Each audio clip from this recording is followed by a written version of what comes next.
All right, Noah and Miles here, and we just got back from seeing The Thing, which is very confusing because there are now 2 movies called The Thing. So if you want to see the first Thing, it's really hard to, if you were looking at a video shelf, you wouldn't know which thing is first. You'd have to, I'm nitpicking, but I guess the first one is, let's just for convenience sake call John Carpenter's 1980s The Thing as the original The Thing, because The Thing from Another World, great movie, not really part of this conversation, right? Yeah.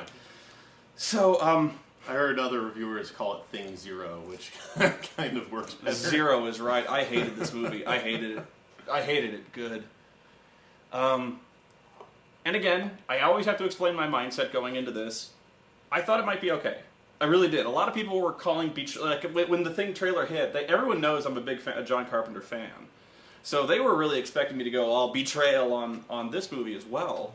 And I wasn't without thinking too hard. It's probably my favorite horror movie of all time. John Carpenter's The Thing? Yeah. Okay. I don't know if I'd go so far as to call it's top 3 if it's not my favorite. There are others that are better, probably, yeah. But it's one that I get so much enjoyment out of when I watch it every single time. Yeah, I mean, I could compare horror movies all day, and talk about which one I like better, but this one, I really hated it. And I guess you kind of have to go point by point to explain why. But yeah, people thought I was going to go all betrayal on this thing because it's essentially a remake. It's a prequel, but it's a remake. You know what I mean? It's kind of like it's a sequel in the way Evil Dead 2 is a sequel to Evil Dead 1. That's what I always say. Yeah, but it's really trying to bring it into the new generation. But I don't get why you don't need to modernize this movie. Really, it's unnecessary. It's the same way that modernizing Escape from New York, which they're doing, is unnecessary. They still set it in 1982, so you're not modernizing the setting. All they're doing is they're doing The Thing, but they're doing it with a lot of CG. Yeah. That's it. And they put 2 women in the cast this time because the first movie was kind of a sausage fest. But it was meant to be. It was 1982, it was a research station in fucking Antarctica. You couldn't get women out there. Jesus Christ, they were smarter than that. But right away I had a problem with this flick because they find this spaceship. The Norwegians find this spaceship out in the ice and they're like, oh shit, we gotta do something about this. And so this doctor... Kate. No, the Norwegian guy, the scientist, Sonder or something like that. He goes to America to get Mary Elizabeth Winstead, who's a paleontologist who specializes in hard ice excavation of... Already I'm like, this is fucking ridiculous. So this doctor goes to Mary Elizabeth Winstead and he's like, I understand you specialize in excavating biological samples out of deep ice. And she's like, yeah. And he's like, well, we need you to come to Antarctica and do this thing we gotta do. And she's all, okay. It's a minor quibble, but it's just like, really, there aren't any paleontologists in Norway. Exactly. in Norway. The fact that this guy, he knows what it is. He knows it's a spaceship. He knows that there's a life form that came out of the spaceship. And he needs a paleontologist. Okay. But his first thought isn't to contact the Norwegian military. And I could say Norwegian military and still keep a straight face. Are you proud of me? No, his first thought isn't to contact the Norwegian military. It's not to contact the Norwegian government. And it's not even to contact... Even if he did, the Norwegians aren't like, let's get one of our own guys on this. There's not a paleontologist in fucking Norway. You wanted to keep it in-house. Yeah, seriously, this is seriously a matter of national/international security. You're not going to let's just say that Norwegians would, you would assume the Norwegians would keep it to themselves. There's no way, let's reverse this. Let's say the Americans find this spaceship. Do you really think the Americans are going to go to Norway and get a paleontologist and fly it over and just be like, don't tell anyone?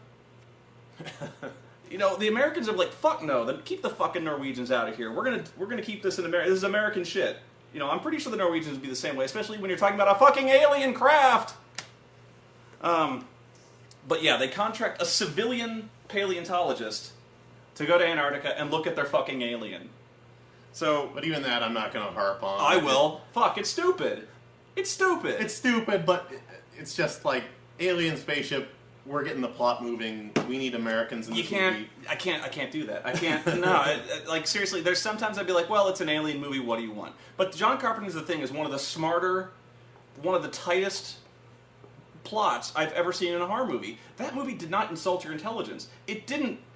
Put it this way: there's worse things to bag about in this movie than bringing in Mary Elizabeth Winstead. Oh yeah. And well, the thing that always pulled you out of it, and the thing that kind of pulled me out of it later was, why do these guys all have flamethrowers? And somebody actually justified this to me when I threw a shit fit over the flamethrowers. I was like, this movie's great, but why the fuck do they have flamethrowers? They're like, well, they use it to de-ice pipes. Which I thought was like, that's actually really good. It could be bullshit. In fact, probably is. But I'm like, that's not bad. I would think instead they'd have some kind of like heating device or something like that. Like, I don't know, but I don't know. Or a smaller torch than a flamethrower. I just find it hard to believe there's a guy who goes out daily and is like... there's something that heat local pipes, and then there's something that shoots 20 feet of flame in any given direction. Right, so that was always... that was funny in this movie where the Thing is... This is skipping ahead a little bit, but the Thing is finally going on a rampage in the base, and all of a sudden fucking Peter comes around the corner, and he's got a flamethrower on. He's just like, stand back, and and even Mary Elizabeth Winstead doesn't even look twice at this sudden development that this man has a weapon of mass destruction on his back, and he's got in the original, when it's like Mac wants the flamethrower, the person's reaction is Mac wants a what? Yeah, what the fuck? He's seriously like, what the fuck? But no, like the Thing is going on a rampage. All of a sudden, this guy just appears. He materializes out from around the corner, and he's just like, stand back. This is flamethrower duty. Yeah, he's like, I just had this laying around, and I had it ready because I use this all the time. I was just de-icing the pipes, and I heard shit was going down. What? Oreo's all excited. She hears us yelling. Hi, Dougie. So okay, where do we start? The spaceship? Did we talk about? No, we haven't. Okay, so what I mean is, okay, they find this spaceship and it's crashed.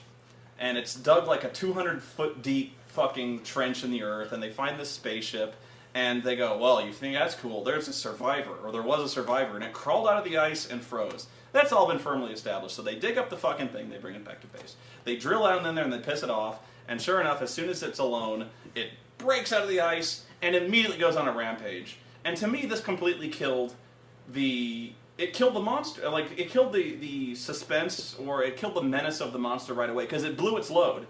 It blew its load immediately. By that I mean, okay, Jaws.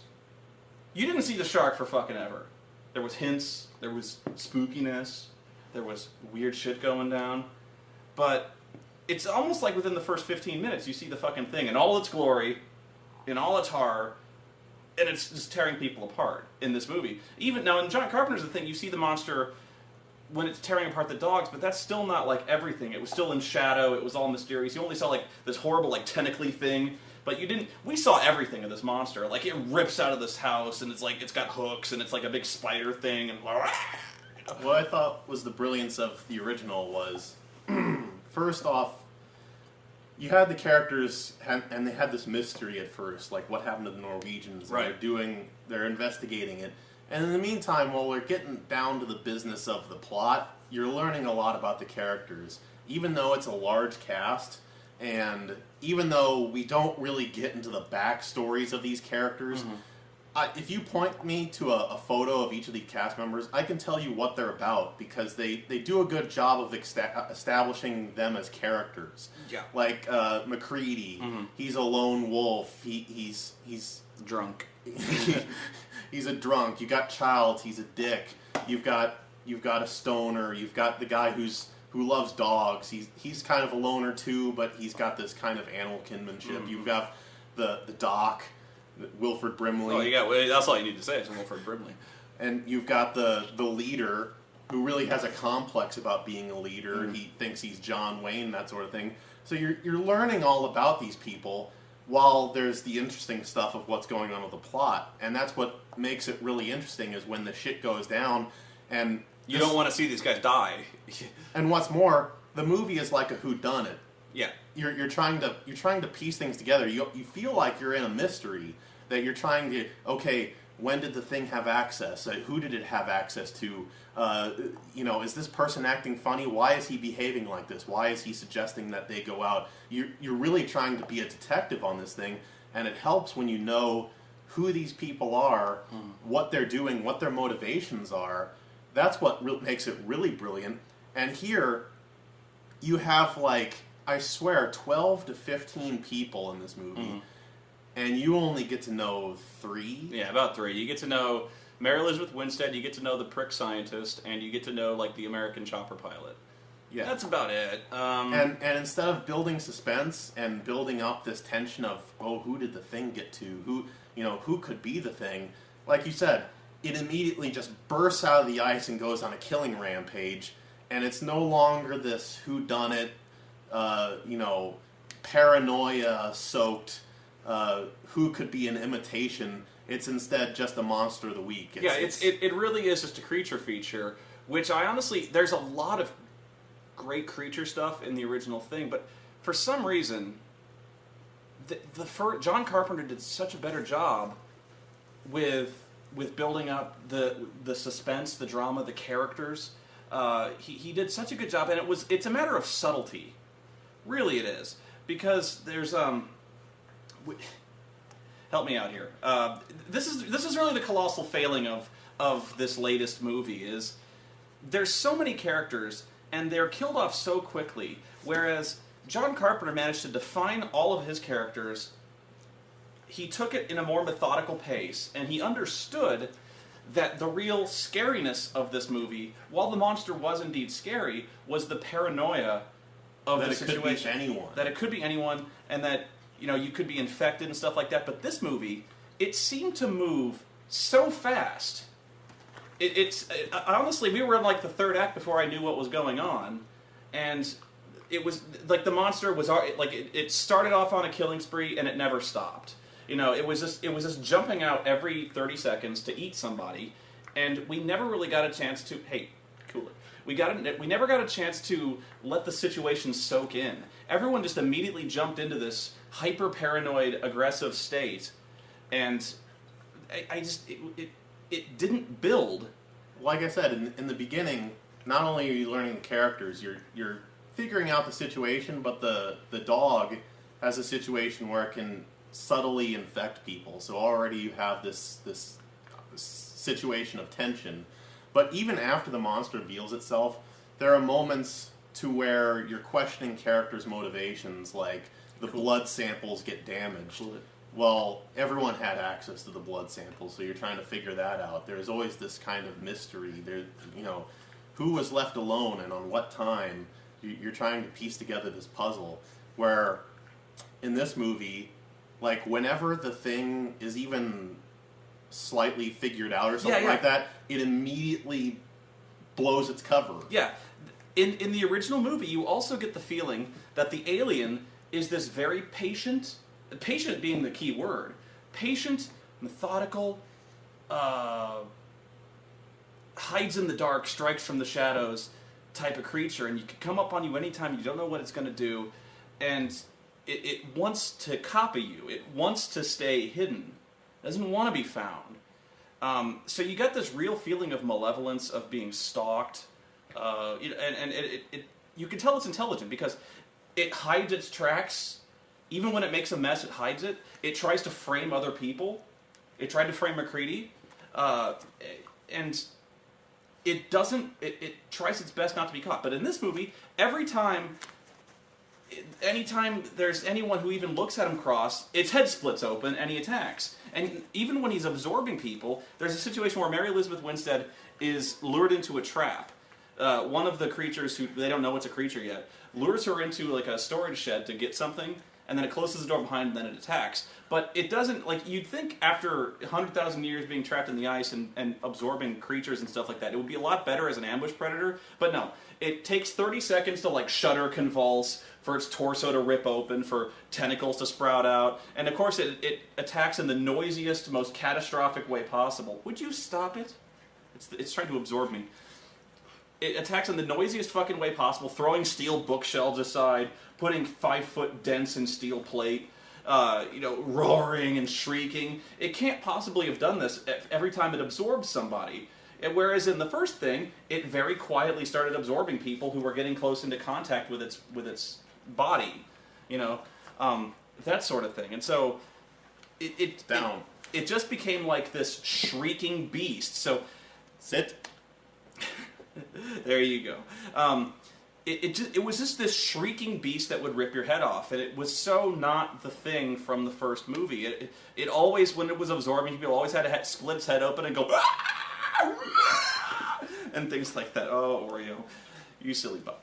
There's such a level of subtlety and character that's missing from this movie. It really drove me nuts. It felt like a direct-to-video sequel. We'll even take the ending of the original Thing.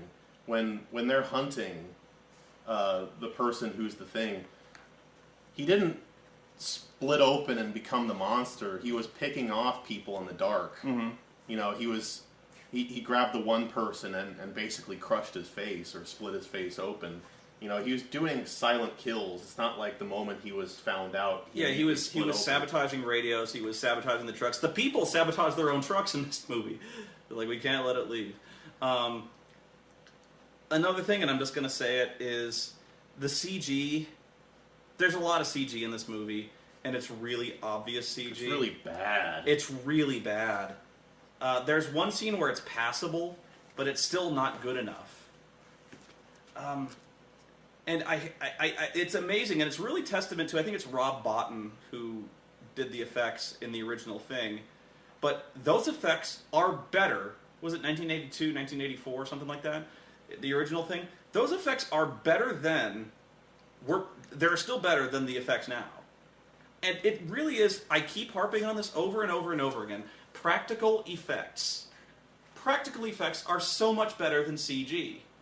When you're making a serious movie, having something physically there that's bleeding and throwing tentacles around, there's at least something for the actors to play off of. You okay? There's at least something there. And it has weight, it has gravity, and that's something that CG just has not yet been able to replicate. And so there's not a moment in this movie where the Thing erupts where I'm just like, it's a cartoon.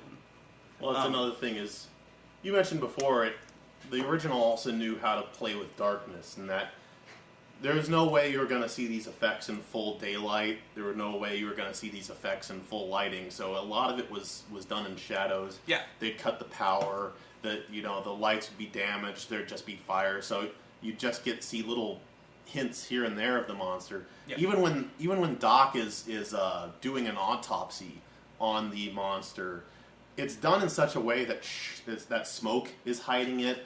Mm-hmm. You get real extreme close-ups. You never get a full wide angle of the thing. And in this one, it's like, well, we can just computer generate this thing so you can see it all. And so you see the monster literally walking around, hunting these things down, and that's when you really spot the phoniness of it, because you can see every detail of it. This movie, they watched John Carpenter's The Thing, but it has no understanding of why it worked. And it worked because of the practical effects, which are spectacular, but it also did it in combination with great lighting, with great scene lighting, where everything was very atmospheric, everything was very creepy, it was dark there, it was cold there. You could feel the cold in that movie, and that was part of the isolation that these characters were experiencing. John Carpenter did such a great job establishing the isolation, the oppressive fucking cold, the lethality of this cold. As soon as they went out there, they'd come back, their faces were like covered in frost.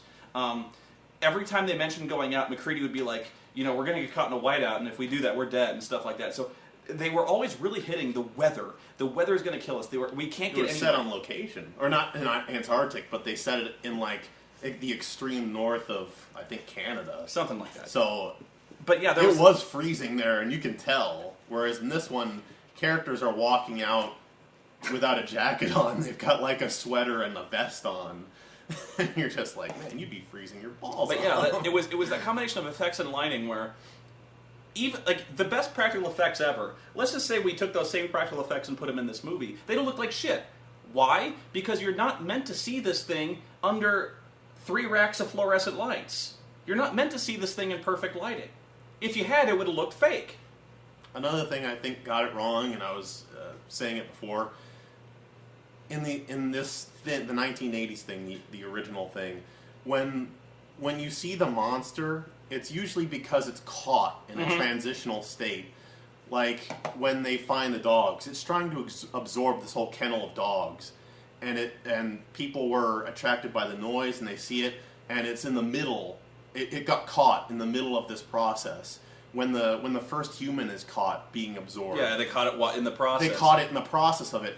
Here, whenever the thing is found out, it immediately becomes like this spider Cthulhu noodly thing, as if it was its normal original state, like it's going back to its beast form, which I think that was what another thing this one got wrong, where this one, it got caught and it's immediately lashing out, where in this one it's like, oh, shucks, you found me, time to go back to my spider state. Yeah, for some reason, I keep saying for some reason, the first movie, its evolutions, when it became a monster, it was always something different, but it always seemed to make sense. Like when the guy defibrillates the guy and his chest rips open its teeth and his mouth, it seemed like it was evolving.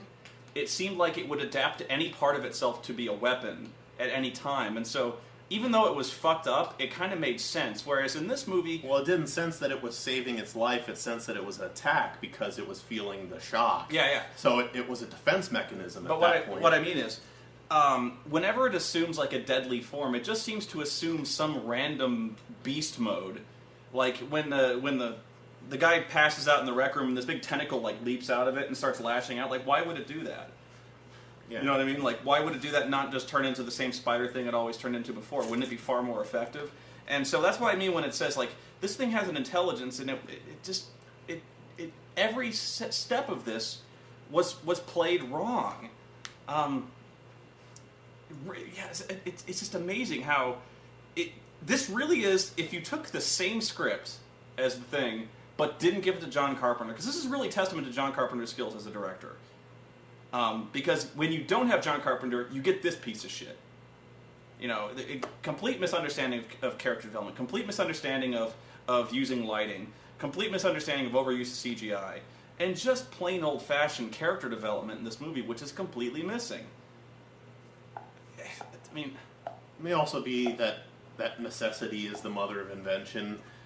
With John Carpenter, it's always been a matter of matching his budget, which has always been small. I mean, you can hardly imagine that Escape from New York wouldn't be made today without a $100 million budget or some crazy number like that. But he didn't have that budget, and so necessity. He used his head, and there was like an earthquake which happened in St. Louis, I think. So he used that to make it look like the bombed-out shelter of New York. He added a few other effects, like he put in a prop of a 747 on fire, that sort of thing, and he put matte paintings of the New York skyline, but he bypassed that in order to make it look like New York. And in The Thing, another one, this was a bigger budget than other John Carpenter movies he made, but you can tell that it's sparse, it's set indoors. The effects are practical, but it's stuff that he had to hide also with smoke and mirrors and that sort of thing, where when they finally get a budget, and this is a bigger budget movie, let's show the entire alien ship. Let's see everything. Let's see the entire thing. Let's see it several times. Let's have it split into all sorts of dinosaurs. Let's go in the fucking spaceship. Because I seriously know the guy who saw this movie. He saw the first movie. He's like, why didn't we go in the spaceship? I want to see what's in the fucking spaceship. They go in the fucking spaceship in this movie. We see everything in that fucking spaceship. Basically what happens is, shit goes down, they all die. One of the things runs back off to his spaceship. And so they go follow it to the spaceship. And it goes in the spaceship, and it starts like, powering the thing up. Now this was one of the dumbest moments. This is fucking stupid. The guy starts the thing gets in there and starts turning the engine over. It's like, it starts starting up, the warp core starts spinning, and you're like, what the fuck? That was really when I lost this movie. I was seriously like, okay, just fuck this. Because I was like, okay, so the spaceship was always an escape option. It was always there. It was always working, and we could have gone there at any time. it really is one of the biggest plot holes ever. Because if the spaceship was working, why did it crash? If it was working, why did it leave the ship and freeze? And you can't tell me this was the Thing's plan to infiltrate humanity, because if its plan was to infiltrate humanity, its plan would not have been to crash in Antarctica and hope that Norwegians dig it up. Land outside a fucking city. Go to a field. Walk into town. Absorb a bum. You're in. By crash, I mean, it should mean it crashed. Like, the ship was damaged or broken, and it fell to Earth. It didn't land. This thing didn't set down in Antarctica. It went through several layers of ice. Yeah. And apparently, it was good to go the whole time. Yeah, it was fine. It was fine. It could have lifted off at any time. Why didn't he do that? There was also the matter of the gigantic fucking crater that you see in John Carpenter's Thing, but that wasn't here in this movie, because it was buried under all this ice. And in the first movie, they established the Norwegians were planting thermite charges to blow this thing up out of the ice to uncover it. And they never do that in this movie. That was the thing they were questioning, is like, why are they planting thermite charges? That's freaking heavy explosive. Yeah, and so, then you see this huge, explosion, and that's why you figured that this thing was uncovered and that the ship was destroyed just because they were trying to unearth this thing in the ice. Yeah, but they never do that in this movie. There's like a tunnel that goes down there. There's like an ice cave that goes all the way down there. I presume so they could like green screen it or something like that, or they could build like a really cheap set because it looked like a really cheap set. But apparently there's a fully functional spaceship. Yeah, if you want to go to Antarctica, find it. And even though they got this thing, they got the alien out of the ice, but they never thought to go inside and look around. Like in the first movie, I got it because they were dealing with some serious shit. Like people were dying already. Like, there was a guy came over to their camp and blew his fucking helicopter up. Like, I can understand them being like, let's bring some little stuff back and analyze it, and then we'll go back later, maybe. But these Norwegians had weeks. They had weeks to go looking through this thing, so they never thought to go inside this ship and, like, turn it on, or not turn it on, but, like, just take pictures, go in there, take pictures. No, they dig this fucker out of the ice, and they piss it off. And, but yeah, It's really funny how they take such pains to fill in some of the things that you see in John Carpenter's Thing, like the axe in the wall, and yet they leave such huge gaps elsewhere. Hang on a second. They leave such huge gaps elsewhere, like the guy who's dead at the radio with his wrists and throat slashed. They show that guy, but they never show how he got there. I'm almost certain that's a deleted scene. That was a scene that got cut, because I swear to God that did not happen in this movie. The thermite charges, a fairly significant plot point, putting a fucking 200-yard hole in the glacier. What else? They had to justify that two-headed body that was out in the snow, and every time this shit happens, I just go, this is so unnecessary. This movie is completely unnecessary. The Norwegian camp helped the first movie because it helped establish the alien menace that this thing represented, like the complete and total destruction that this thing could unleash if it were to reach a populated area, And so it helped to build the menace by showing all these dead guys in the Norwegian camp.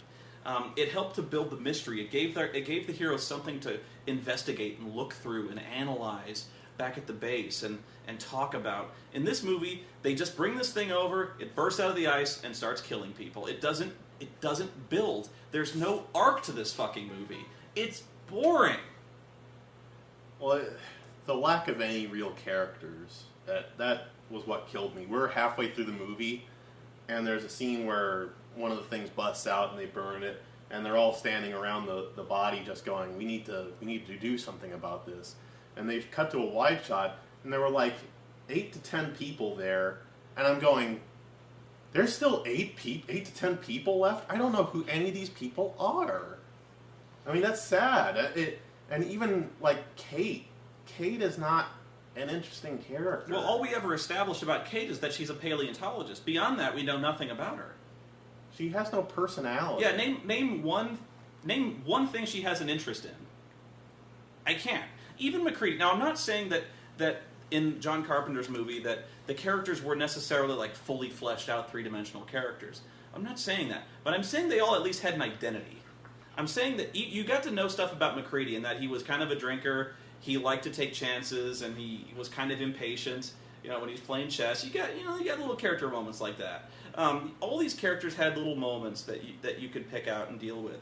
But really, there was only like 3 characters that this movie spent any time on, and then didn't immediately rip their fucking heads off. You didn't know anything about them, but they had personality.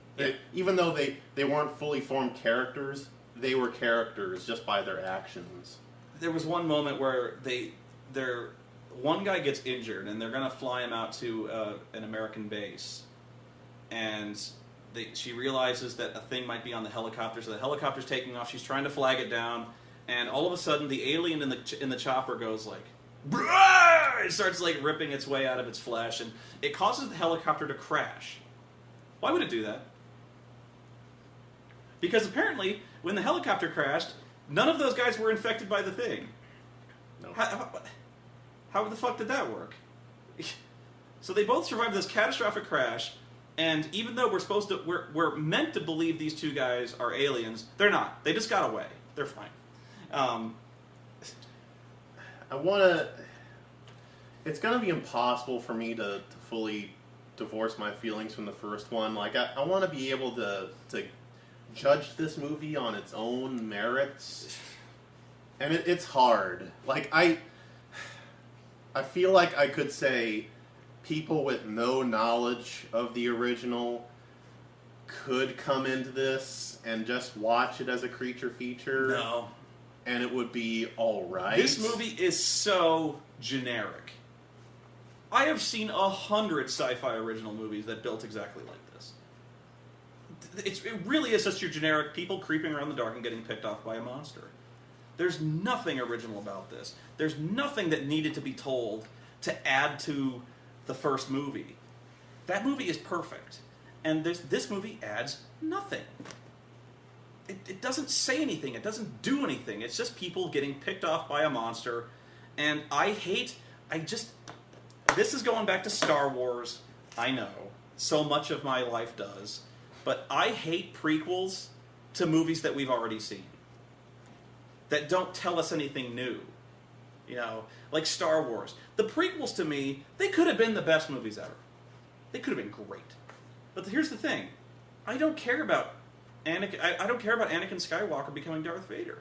Because the episodes 4, 5, and 6, the surprise in 5 is perfect. You didn't know that watching Star Wars. You didn't know that, and that's why it was such an effective scare. Now, when kids watch episodes 1, 2, and 3, when Vader tells Luke he's his father, we knew that. It's not even challenging anymore. You know, it's like not only are the prequels bad, but they ruin the other 3 movies. But it just, the imagination is sometimes the filmmaker's greatest friend, in that, you know, just showing the Norwegian base after. Yeah. You can imagine the carnage that went on. You could see the sheer panic that went on, the frantic nature of everything, just the hell that the people went through. It was better left imagined. Just by seeing those images. You didn't need to know. But your mind filled in the blanks. Yeah. And besides that, we were kind of seeing what happened in the Norwegian camp as it was happening in the American camp. I know how this movie ends. You know, I went into this movie knowing how it ends. One of the Norwegian guys gets away in a helicopter, starts shooting at the dog, and he throws grenades, and they die. They all die. And this movie, by the way, ends with one of the most what-the-fuck moments I've ever seen in a movie. She finally shows down with the thing, and then she finds out the guy she's with is a thing, too, and she burns him. By the way, I thought the thing was being perfectly reasonable in wanting to talk it out. Like, she finds out that he's an alien, and he's like, wait, let's talk about this. And she's like, no, fuck you.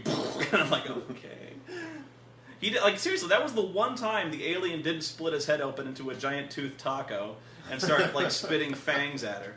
And I was like, you know, you might want to actually see what it has to say. No, she was like, fuck this. Boom. But yeah, so she burns the thing, she gets into the little tractor, and she's going to drive back to base, and she looks all beat, and then it goes, directed by some asshole. And I'm like, what the fuck? So I guess we're just meant to assume she gets away. She's okay. Because they mention, very conveniently by the way, that there is a Russian base 50 miles away. And that they could drive there. okay, if there was a Russian base 50 miles away from the Norwegian outpost, why don't the American guys ever mention this in the thing? You'd think that would come up. You know, it really, I think it was meant to give this movie a happy ending. Like, somebody has to live. So Mary Elizabeth Winstead lives at the end of this flick. Oops, sorry, spoilers. Fuck this movie anyway. We can't have the main characters die. Yeah. So, seriously, this is... Yeah. So, it really is, when you're talking about Escape from New York, and you're talking about The Thing in the 80s, it really is true. They don't make movies like this anymore. They don't. They don't use practical effects. There's no innovation in movies. There's no, like, improvisation by necessity, you know what I mean? There's no, like, hardcore filmmaking that goes on. Like, John Carpenter is an artist. Or at least he was when he made, you know, Escape from New York and The Thing and stuff like that. You really saw his artistry at work here. Now, any asshole with a camera can kind of sit down with some computer programmers and whip out some alien movie. You know, it really is depressing to me to watch this shit. And then just it's just another movie that spreads the symptoms of sequelitis or remake-itis or whatever you want to call it. It's bottom line, it's a completely vapid, stupid, unnecessary, loud remake of a movie that did not need remaking. All the reviews I've read, even the positive ones, you know, the positive ones will say it's okay despite being unnecessary, but that's the key word. It's unnecessary. Do you need to watch this? Like, seriously, would I suggest you see this movie if you like The Thing? No. I would just watch The Thing. This movie is, aside from the fact some of these guys speak Norwegian, it's the exact same fucking movie with worse actors and worse effects. Worse action. Worse action. So it really is like a carbon copy of The Thing, except dimmer and just not as good. It's not as good as the original The Thing, and nothing will be. You know, and when Escape from New York comes out, it's not going to be as good. I just don't know why they feel it necessary to do this. What are you doing? Oreo. We're trying to teach her not to jump on the couch, but she sees we're so excited about things. Anything else piss you off about this movie? Because I'm kind of done. No, I've said it all, pretty much. I kind of wish I could say it from the perspective of someone who wasn't a fan of the thing. Oh, no, it's impossible. And I'm trying to give it the benefit of the doubt, but I can't. It's impossible, and I don't think you're meant to. Because it really does, it's really banking on the nostalgia from the first movie. It's really hard to argue otherwise. But yeah, this is not a good movie. God damn, I was really seriously when they get in the spaceship and it starts lighting up, I was just like, okay, fuck this. I was really done at that point. Just like, okay. That was an incredibly dumb moment. And I don't know why, but there were things that happened in the John Carpenter movie that were stupid, but for some reason I didn't have a problem with it. Like when Wilford Brimley it turned out that he was building a spaceship under the shack out of helicopter parts. I don't know, but I was like, oh my god, he was building a spaceship. I was like, I bought it. Like immediately I bought into this movie. I would love to see Wilford Brimley climb into that fucking thing and fly to Jupiter or some shit. His fat ass fitting in there. Oh my god, the diabetes. I shouldn't have had my Quaker Oats. Oh, too many Quaker Oats. Oh god. But yeah, my last words on this are, The Thing, John Carpenter's movie was a masterpiece, is a masterpiece, because it wasn't just one thing, no pun intended, that made that movie work. It wasn't just the alien that was freaky and was weird and tentacly and had teeth. It was cool, but that wasn't the only reason it worked. It worked because the effects were and are groundbreaking and probably will never be repeated ever because CG is so much easier and so much cheaper. It worked because the lighting was effective and atmospheric. It had... Seriously, the lighting is trademark in this movie. The lighting is really iconic of what John Carpenter's movie was because so much of that movie was shot by flare light. I cannot imagine being the DP for that movie, trying to lens these guys who were being lit almost exclusively. They were probably not road flares, but they were specialized flares. That's impossible.